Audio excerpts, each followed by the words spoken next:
Untuk penyakit saya sudah hampir 10 tahun ya, kurang lebih menderita vertigo. Itu sudah ketergantungan sekali dengan obat. Saya melihat salah satu tayangan di televisi JAK TV, itu ada pengobatan alternatif. Pada saat itu saya benar-benar tertarik ya, karena memang tidak menggunakan media apapun ya, apakah itu ramuan atau mungkin alat-alat yang dipakai gitu. Yang lebih tertarik lagi buat saya itu yang disarankan oleh Ustadz Sony itu hanya dengan doa.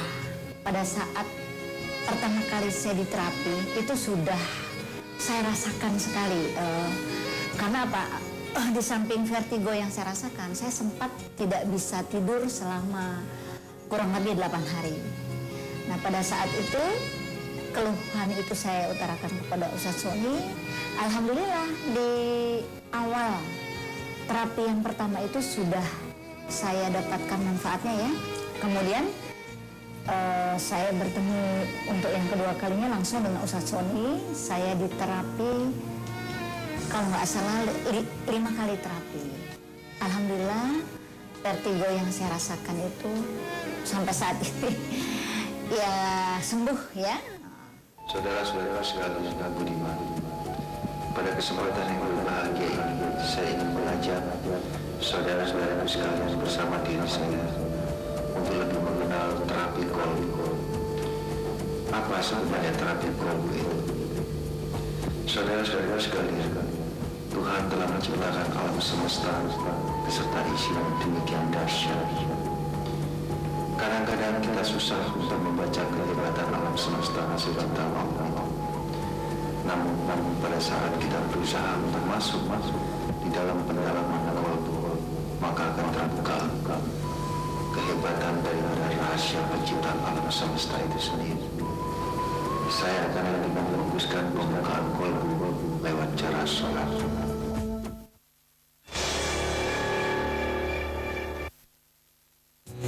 Lihatlah kawan, bulan masih bersinar, terangi malam, hidup terus berjalan.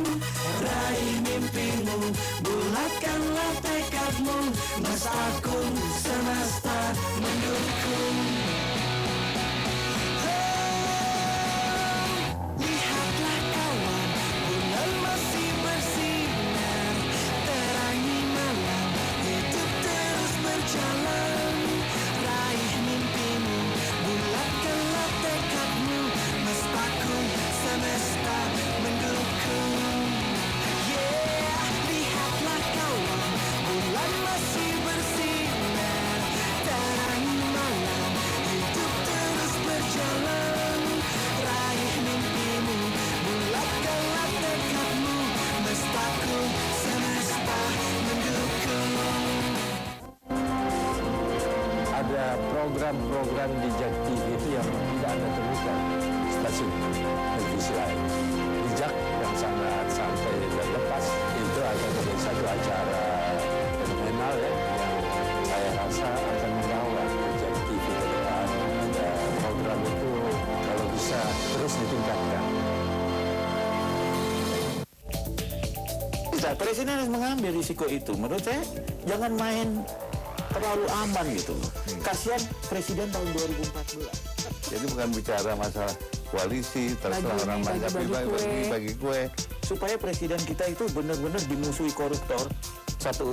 Satu visi bahwa bagaimana pengusaha mikro ini di sini yang paling mendominasi ada.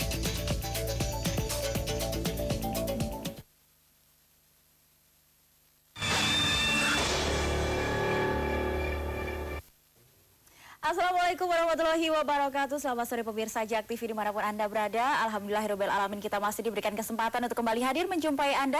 Tentunya di hari ini Rabu 5 Oktober 2011 dalam Medika Natura Sore. Ini adalah sebuah program yang menawarkan solusi alternatif untuk kesembuhan dan kesehatan prima secara alami.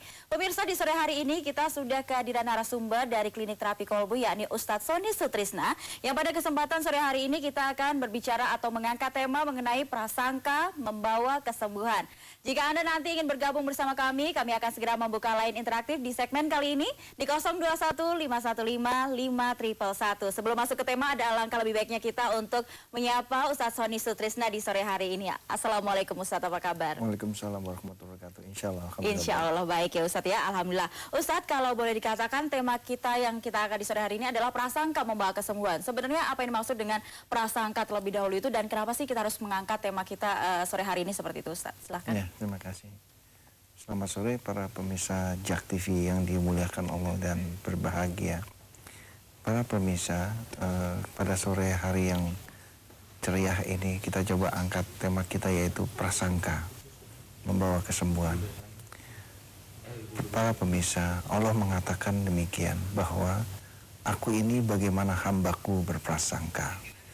Nah, timbul pertanyaan sekarang, prasangka seperti apa? Yang jelas itu adalah prasangka baik. Makanya di dalam agama kita dilarang untuk berburuk sangka. Yang diperbolehkan adalah baik sangka. Karena Allah berkata, aku ini bagaimana hambaku berprasangka. Nah, timbul pertanyaan sekarang, bagaimana agar kita bisa berbaik sangka dengan situasi, keadaan, dan kejadian yang kita alami dalam kehidupan ini.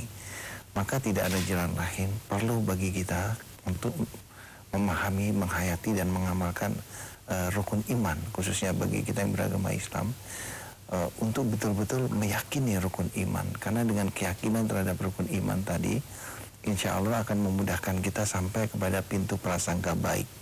Sebagai contoh, misalkan di dalam Islam kita mengenal rukun iman, yang dimana iman itu sendiri artinya kan sama dengan yakin. Nah, di dalam rukun iman, di sana dikatakan bahwa rukun iman yang pertama itu kita harus beriman kepada Allah. Ini artinya kita harus yakin kepada Allah. Nah, kalau kita yakin kepada Allah, maka kita harus yakin kepada ucapan Allah. Nah, ucapan Allah itu dituangkan di dalam kitab suci Al-Quran, di dalam kitab suci Injil, di dalam kitab suci Taurat, di dalam kitab suci Jabur. Di setiap kitab suci Allah menuangkan tutur katanya. Maka kita harus yakin kepada ucapan-ucapan dan kata-kata Allah di dalam yang ada di dalam kitab suci. Nah, dengan keyakinan tadi, insya Allah akan menuangkan sebuah prasangka, yaitu prasangka-prasangka baik. Sebagai contoh misalkan begini, di dalam kitab suci Allah berkata, ya kan, aku ini bersama orang-orang yang sabar. Ini artinya apa? Artinya kita harus yakin kalau kita menghadapi sebuah cobaan. Pada saat kita menghadapi sebuah cobaan itu, kita harus punya prasangka bahwa di balik daripada cobaan ini pasti ada karunia yang baik. Nah, prasangka karunia yang baik itulah yang dibutuhkan untuk supaya kita betul-betul bisa mengalami sebuah prasangka yang baik. Pertanyaannya sekarang, apakah semudah dan segampang itu? Jelas tidak. Sekali lagi ingat, di dalam kitab suci Allah berkata, di dalam setiap tutur kata dan setiap suratnya semuanya dibuka dengan basmalah. Nah, kembali lagi, bagaimana caranya kita bisa mengamalkan basmalah tadi? Kalau hati kita sendiri penuh dengan kotoran-kotoran hati. Nah, di sini kita perlu lakukan proses pembersihan kotoran-kotoran hati kita, supaya hati itu akan memancarkan cahaya basmalah. Nah, dengan cahaya basmalah itulah kita masuk ke dalam pintu kitab suci Al-Quran untuk meyakini setiap kata-kata Allah yang Allah tuangkan di dalam kitab suci Al-Quran. Nah, keyakinan tadi semakin dalam, maka itu akan memberikan dampak, yaitu prasangka lagi. Memberikan dampak prasangka. Misalnya contoh, misalkan kita dalam keadaan sakit. Kalau kita yakin kepada apa yang Allah ucapkan di dalam kitab suci Al-Quran, misalkan Allah berkata, aku akan kabulkan setiap doa dari para hamba-hambaku, misalkan. Maka kalau kita yakin terhadap ucapan Allah yang ada dalam kitab suci Al-Quran tadi, tanpa kita sadari, keyakinan itu akan membentuk prasangka. Wah, berarti aku akan sembuh nih. Prasangka akan sembuh, aku pasti sembuh, aku pasti sembuh. Nah, prasangka itu tanpa kita sadari akan terjadi. Karena itu janji Allah, aku ini bagaimana hambaku berprasangka. Nah, ini inilah kira-kira para pemirsa kaitan antara prasangka tadi dengan kesembuhan. Memang tidak segampang itu, perlu perjuangan. Salah satunya ada terus lakukan proses pembersihan dari kotoran-kotoran hati itu.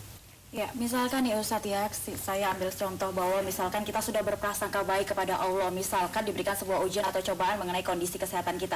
Kita sudah berprasangka baik, kemudian apa yang kita harapkan, misalkan kesembuhan itu tidak kunjung datang, seharusnya apa ya saja, misalkan tindakan-tindakan apa saja sih selain dari prasangka baik itu yang harus kita lakukan?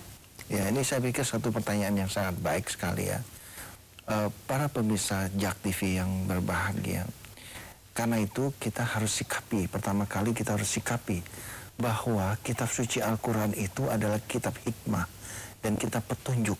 Ya, kitab hikmah dan kitab petunjuk. Karena itu kita harus mengerti apa yang kita baca di dalam kitab suci Al-Quran, kita harus mengerti apa hikmah-hikmahnya dan apa petunjuk-petunjuknya. Sehingga kalau suatu hari katakanlah kita sudah begitu baik jadi orang, kita sudah begitu yakin kepada Allah, tapi kita tetap dibikin sakit.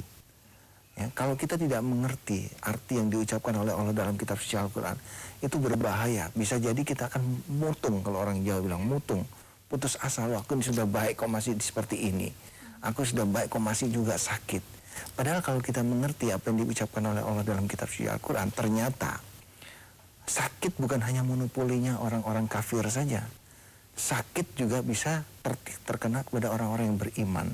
Allah berkata di dalam kitab suci Al-Quran, apakah telah kubiarkan kau mengatakan dirimu beriman, padahal belum datang cobaan dariku. Sesungguhnya kau akan aku coba dengan sedikit sakit, sedikit takut dan sedikit kurang. Nah, dengan kita mengerti apa yang Allah ucapkan dalam kitab suci Al-Quran, maka lebih adem hati kita. Walaupun kita sudah yakin, kita sudah baik jadi orang, tetap dikasih sakit karena kita ngerti, oh ini mungkin aku sedang dicoba. Karena memang inilah harganya orang beriman menurut yang Allah jelaskan di dalam kitab suci Al-Quran. Baik, jadi langkah lebih baiknya kalau sekarang kita nggak salah ya Ustadz ya untuk buka buku tuntunan sholat pada saat kita waktu masih kecil, supaya kita bisa lebih mengerti dan memahami pada saat kita melakukan ibadah sholat. Jadi kalau misalkan kita Al-Fatihah, kita dengan lancar membacanya, tetapi kita kan belum tentu nih semua orang juga mengetahui apa sebenarnya yang terkandung atau hikmah di balik Al-Fatihah. Misalkan salah satu contoh seperti itu ya Ustadz ya. Dan pemirsa jangan kemana-mana, setelah jeda nanti kita akan segera kembali untuk Anda, dan line interaktif segera kami buka di 0215155100. Tetap bersama kami.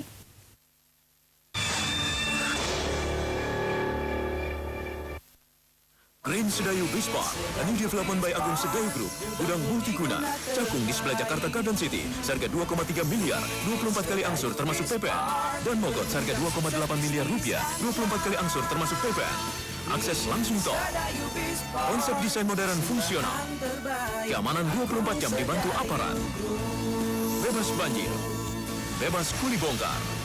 Hubungi 021 559 66500.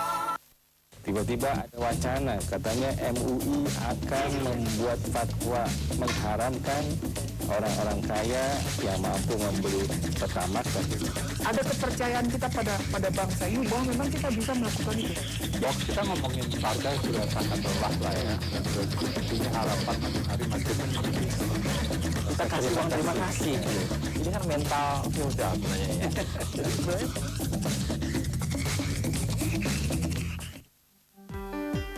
Dan ini oleh penguasaan yang zalim, namanya jaksa itu, kalau dia menuntut orang dan tidak terbukti hanya melakukan hukum, jaksa hukum harus dipenjarakan juga. Kami bisa bersinergi dengan KPK misalnya. Saya bisa saja menyampaikan di KPK, Pak. Harus ada di pemerintah. Nah, DPR ini juga bodoh karena tidak mengerti cara memperkuat dirinya. Padahal kalau kita baca pasal 20